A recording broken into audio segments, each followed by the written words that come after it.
going to find out pretty soon, I guess. Welcome back to the channel, Patriots. If you love America, if you believe in strong leadership, and if you're tired of this weak-kneed diplomacy nonsense, then you're in the right place. Hit that like button, subscribe, and let's talk about what just went down in this recent interview with the president. We're going to find out pretty soon, I guess. Mr. President, the Iranian foreign minister this afternoon said if the U.S. is serious about negotiations, that you would call up Israel and request that they stop their airstrikes. Will you make that request? Well, I think it's very hard to make that request right now. If somebody's winning, it's a little bit harder to do than if somebody's losing. But we're ready, willing, and able, and we've been speaking to Iran, and we'll see what happens. Mr. President, what was the thought process behind 2-week timetable? Just time to see whether or not people come to their senses.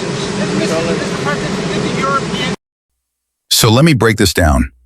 Iran's foreign minister came out and said, basically, that if the U.S. is serious about negotiations, we should call up Israel and tell them to stop their airstrikes.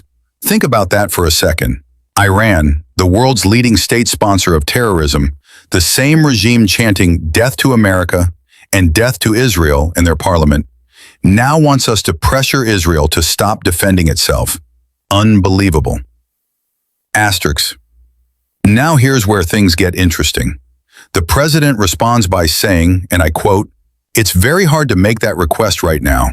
If somebody's winning, it's a little bit harder to do than if somebody's losing."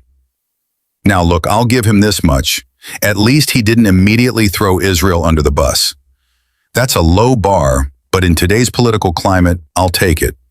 He acknowledges that Israel is in a strong position, but folks, that's not enough. What we need is a clear and unapologetic stance. The United States stands with Israel.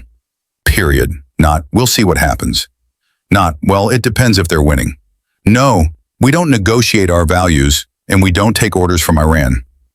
Then he goes on to mention a 2-week timetable, his words, just a time to see whether or not people come to their senses.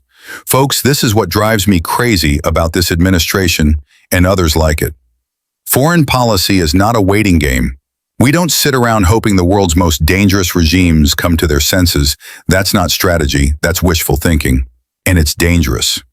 Iran doesn't respect weakness. They don't respect diplomacy. They respect strength. The only reason they even sit at a negotiation table is because they're scared of what happens if they don't. And when we waffle, when we hesitate, when we act like we're afraid to take a stand, they see it, and they exploit it. Here's what a strong president should have said. The United States will always defend its allies, especially when those allies are under attack. Israel has every right to defend itself against Iranian-backed terror, and we will never ask them to stand down in the face of that threat. Simple, clear, no gray area.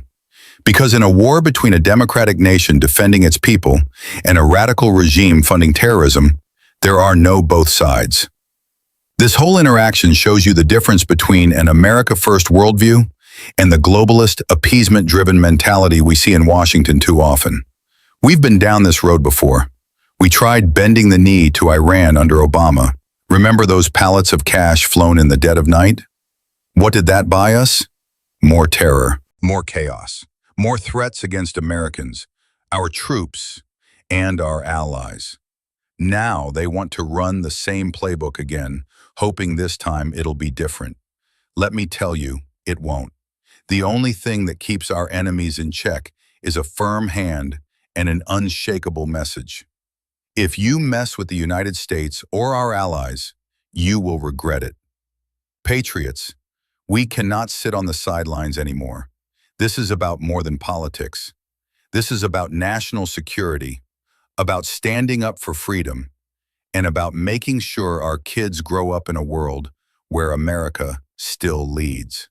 If we lose our spine now, we'll be paying the price for decades.